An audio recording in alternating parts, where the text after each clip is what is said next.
you don't really do karaoke, is that right? I knew that this would come back Paul, to haunt me. Oh, no. Christ. Don't think I can actually contain myself if I'm 100% honest. Really? I genuinely, you know how much I love Gladiator. You know how much I don't even think about the Roman Empire. I dream about the Roman Empire.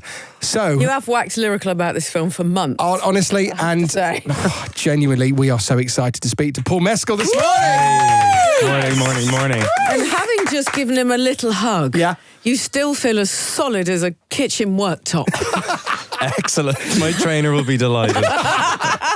You ever been described as a kitchen worktop before? It's a first. It's a first. I'm going to say at least, well, I won't say marble because that's porous. I'm going to say granite. Brilliant. Yeah. Even better. I mean, even better. classy. Yeah. Is it true that when you started for this, your personal trainer literally circled you to see what he fully could do with you? Up in the hotel bedroom, he was like, strip down to your boxers. I was like, okay. Circled around and then just did this like mind palace of like what my body could potentially look like in X amount of months. Oh my gosh. I mean, I know this is the question everyone's been asking you, but how much sacrifice did you have to give to your normal sort of diet and drinking habits? The diet and the training were the main sacrifices because it just requires time and diligence. But thankfully I was able to obviously drink within reason and everything. But yeah, because wine's good for you. I'd go Guinness. And the Romans invented it and drank exactly, it. it's method. Yes, he was a method actor. Method actor. A method actor.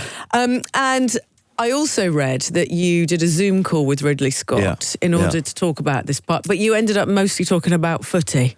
We spoke about Gaelic. We spoke for about 10 minutes about the film, and then 20 minutes about dogs and Gaelic football. Dogs! I didn't know about You've got dogs. to know. Do you have a dog? I just did. rescued a puppy. Did you? From Battersea. I've just done an interview. I kind of smell like dogs now. I was like, I'll sniff. Let me see. So you're feeling his muscles and now you're sniffing him. I don't think this is a good look for you, all right? If only this wasn't radio.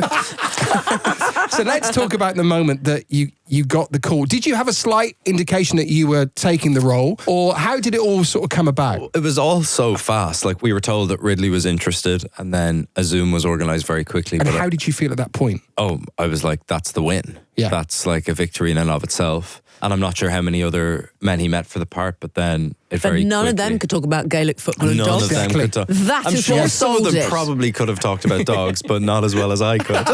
No, and it's an extraordinary movie. We've got a presenter in the building that's seen it, that has honestly not stopped talking about it. This film obviously is going to change your life in the most massive way.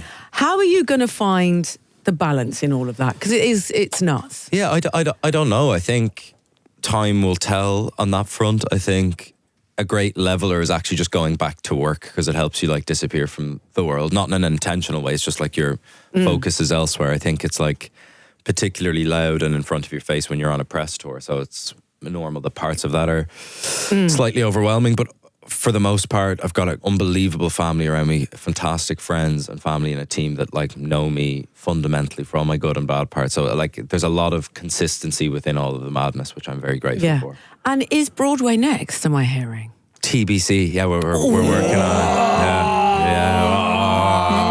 But that would be a really nice thing. That would be an amazing thing to do. A, it'll be a sellout straight away. Yeah. Not that it wouldn't have been anyway, but also it gets you back into the thing. Oh, I can't wait to get back on stage regardless of love. what. Yeah, 100%. Absolutely. Can we quickly talk about the film? If That's what okay? he's here for. That's technically what we should be doing. It is. The original Gladiator is without doubt my favourite film. Genuinely, I sometimes think about the film. I'll see a tiger in a safari park and I'll think about that scene.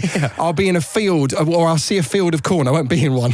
Not Theresa You are May. a farmer's boy. You do like to keep telling us I don't know if anyone knows I am a farmer's boy, but I'll see some wheat and I think about that scene. Did you have as much love for the original film? And a huge amount of love. I think it's just an extraordinary film. So there's a pressure that comes with doing a sequel to it. But I think, personally, I've only seen the film once, but I'm unbelievably proud of it, because I think if you're a fan of the first one, I think you'll be a fan of this one. But it's also its own separate film. I think it stands on its own two legs entirely.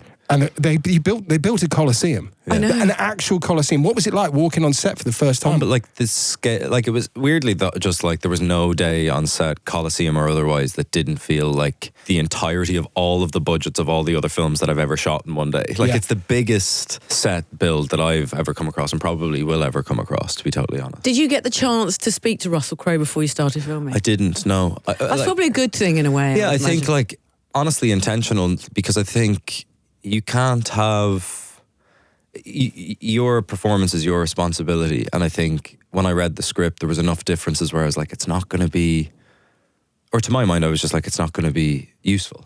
Yeah. Because I think like I did the same thing when I did Streetcar. Like I love that film so much, as I love Gladiator, but I didn't want to go back and watch Streetcar after I'd been cast in it, and it was the same with Gladiator. I was like, I'd love to chat to him now the dust has settled down, like it's done. Yeah. So hopefully we cross He likes the pub and he likes football, so I feel like you've got a lot we'd in hit it common. off. Yeah, we'll go watch a match. I also heard, now you famously said that you don't really do karaoke, is that right? I knew that this would come back Paul, to haunt me. Oh no. Christ almighty. I still don't like it. For the record, I was caught in a vulnerable moment. Explain that vulnerable moment. Miley Cyrus The Climb came on and I'm just susceptible. Yeah. There we go.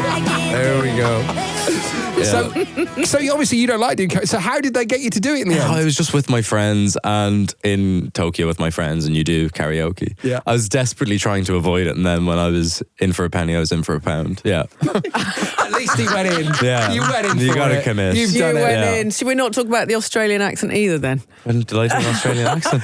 Who did?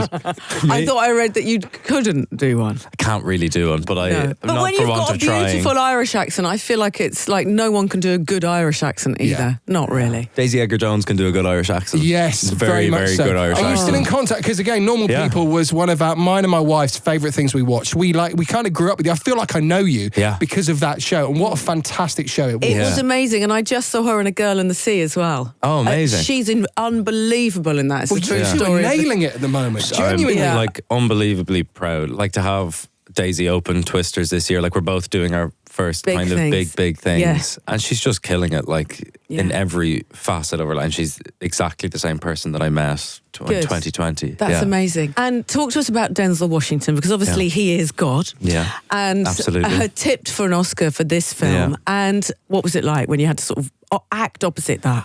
It was That. like it was Susie, the cat's mother. it was extraordinary. I think it was like a mixture of everything that was like way beyond my dream. Like when I was in drama school, like if you turned to me and said like in 7 years time you'll be A, in Gladiator, but B, acting opposite Denzel Washington, I just wouldn't have believed you. And it was like everything that I could have ever wished for and more. He's just like, at the end of the day, regardless of anything else, he's just one of the greatest actors to ever do it. And he's extraordinary in the film, and I think he carries us all along with him, you know. I mean, what a. Honestly, I think it is I'm Team Gladiator 2. I'm not Team Wicked, and I've made that quite clear. Team Wicked. I really am. Shade. I can't wait for Shade. Gladiator the musical. Paul Mescal. Thank you very much, Paul. Thank you, Thanks Paul very Mescal. much. This is Heart.